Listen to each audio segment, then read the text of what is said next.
And so, but all this, is it trackable? Like all this other Yeah. fraud, It's if totally they wanted trackable. to, they could chase it all down. Yeah, it's not even hard. And yet they're opposing chasing it all down. They're opposing chasing it all down because it turns off the money magnet for the illegals. Wow.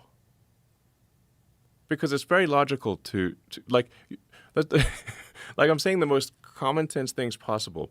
If someone's got a birthday in Social Security that is an impossible birthday, meaning they are older than the oldest living American or were born in the future, then you should call them and say, excuse me, we seem to have your birthday wrong because it says that you're 200 years old. That's all you need to do. And then you would remove them from the Social Security Yeah, database and make that number no longer available for all those other government payments. Exactly. Wow. And how much money are we talking? It's hundreds of billions of dollars. And this is all traceable. Like you could hunt all this down. Like you don't need to be Sherlock Holmes here, is what I'm saying. Well, We don't need to call Sherlock Holmes for this one. Is this part We of the? just need to call the person and say, excuse me, we seem to have the like we must have your birthday wrong because it says you're 200 years old or were born in the future. So could you tell us what your birthday is? That's all you need to do. It's that simple. But all these other government payments that are available that are connected to this Social Security number, it seems like if you just chased that all down, you would find the widespread fraud. You would find where it's going. Yes, but the root of the problem is the Social Security Administration database because the Social Security number in the United States is used as a de facto national ID number.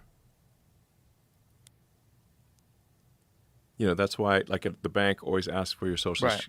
So, like, any financial institution will ask for your Social Security number. It sounds so insane that this isn't chased down. I mean, like, I agree. That in and of itself that's such mishandling. Yes. No, it's mind blowing. So yeah, it's crazy. Well, you were very reluctant last time you were here to talk about the extent of some of the fraud because you're like, they could kill me because this is kind of.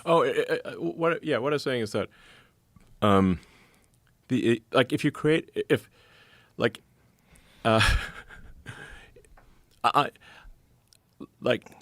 to be pragmatic and realistic, you actually can't manage to zero fraud. You can manage to low fraud number, but not to zero fraud. If you manage to zero fraud, you're going to push so many people over the edge who are receiving fraudulent payments that the number of inbound homicidal maniacs will be really hard to overcome. So I'm actually taking, I think, quite a reasonable position, which is that we should simply reduce the amount of fraud, which I think is not an extremist position. And we should aspire to, have less fraud over time. Not that we should be ultra draconian and eliminate every last scrap of fraud, which I guess would be nice to have, but like we don't even need to go that extreme. I'm saying we should just stop the blatant, large-scale, super obvious fraud. I think that's a reasonable position. It's a very reasonable position. Yeah. And so what was the most shocking pushback that you got when you started implementing Doge, when you started investigating into where money was going? Well, I guess I should have anticipated this, but while most of the fraudulent government payments especially to the NGOs, go to the Democrats, most of it, like, I don't know, for argument's sake, let's say 80%, maybe 90%, 10 to 20% of it does go to Republicans.